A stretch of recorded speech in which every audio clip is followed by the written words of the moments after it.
did you hear about the kid with the helium balloon over Colorado last week? Or how about the Division Series game with the Yankees and Angels where it got rained out? I bet most of you heard about it, but I bet I knew before you did. How? Well, that's simple. I heard about the helium kid from a person that lived 2 to 3 doors down.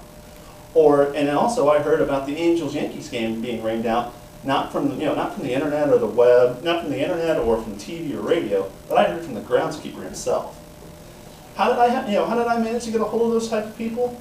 Simple. It's the beauty of social networking. I've been working with social network sites, to be specific, since about the late 90s, early 90s, mid 90s. These sites in those days were dial-up sites that you went to go to a message board or to transfer files back and forth. They also had some fun games to play where you'd use text-based to go back and forth to make characters go from one place to another.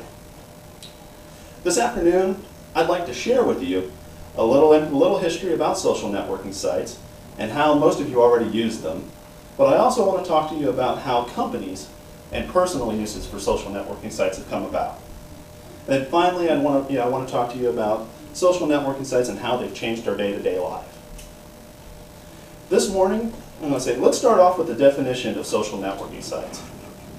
Ellison Boyd of the Journal of Computer-Mediated Communication defines a social networking site as a social site-based, web-based service that allows individuals to construct public or semi-public profiles within a bounded system, articulate a list of other users with whom they share a connection, and view and transverse the list of connections made by others within a certain system.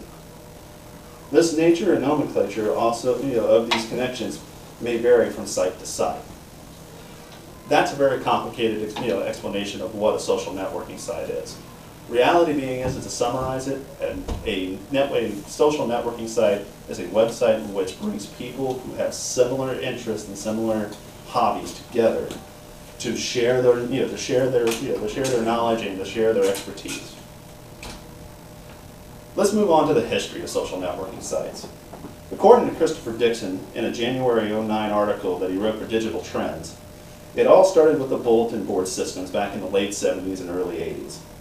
This was a place where independently produced large hunks of code were created to allow users to communicate where they could download files across the network, and usually some pirated games. As it grew in popularity in the late 80s and early 90s, the mainstream college students got a hold of this idea and started to use it for bigger and broader purposes, like putting together for parties, know when parties were going to happen, to get together for study groups, and then of course to help out with political demonstrations. They would leave messages on these sites, and that would go, that simple message would go from one person to hundreds to thousands of people in a matter of seconds. It was a simple way to get a large group of information to interested people quickly. Come the mid-90s, GeoCities and Tripod became available. Now, most of you remember what GeoCities and Tripod was about, but what you didn't know is that it actually had served two purposes. One, it taught you how to use websites for the first time, how to actually build and create your own websites. And then the second was actually as a social networking site. The second is what we're more interested in today. You would use GeoCities to build a site, for example, in the city of Paris on the site. In Paris, you would build a site that may have something to do with French art, architecture, or French art, or spaghetti. It really didn't matter. And then, for example, you would create another website in New York. New York, you'd start talking about the Yankees. All these things allowed you to have websites that people were interested in and knew what the topic was going to be about before they even got to your website. And then you could share information back and forth about your favorite Yankees game or your favorite piece of French art. In the last decade, brought us to where we know social networking sites today. That brought us to MySpace, Facebook, Twitter, mostly what we call the entertainment side of social networking.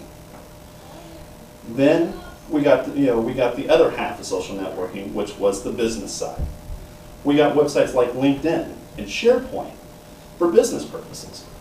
Examples of these sites help you build businesses and create connections that will help you get new jobs and get new applications and new endeavors. So now that we've talked a little bit about the history of social networking, let's talk a little bit about how we use them and how businesses have now grown to use them too. Personal websites for social networking, for example, going back to MySpace and Facebook and Twitter, these sites are called external social networking sites, as they are created for the purpose of sharing information with the entire internet with little or no restriction. Now, what I mean by that is that you actually have a website that anyone can see. It's not limited to any one individual. That's the reason why it's an external website.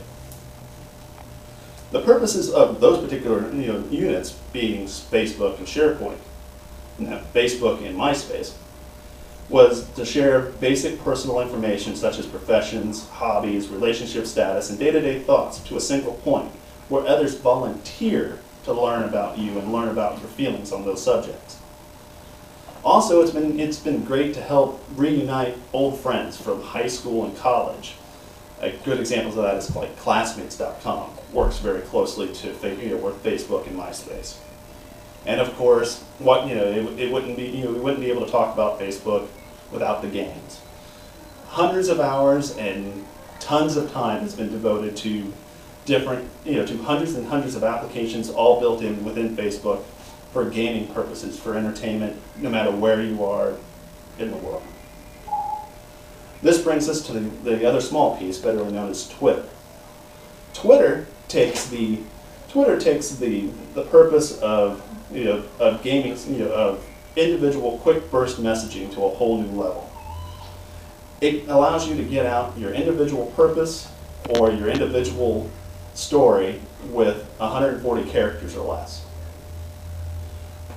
Professionally, though, professional social networking has grown in the last decade.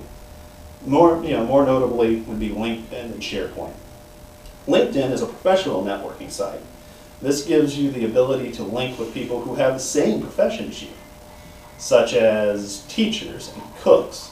It allows them all to work together and find out new information that helps their profession as a whole, be it recipes, be it who's good at what type of things, what applications are available that you may or may not be aware of. SharePoint would be the unique differences where we go into internal social networking sites. They were created usually by your IT group or your technical guru within your company. Those sites were used to share information within departments, divisions, or even a particular project. It doesn't really usually have too much entertainment value, which is what makes it different from the MySpaces and the Facebooks of the world. And usually is used to share information like spreadsheets, calendars, or documents that are useful for many people all within one certain area.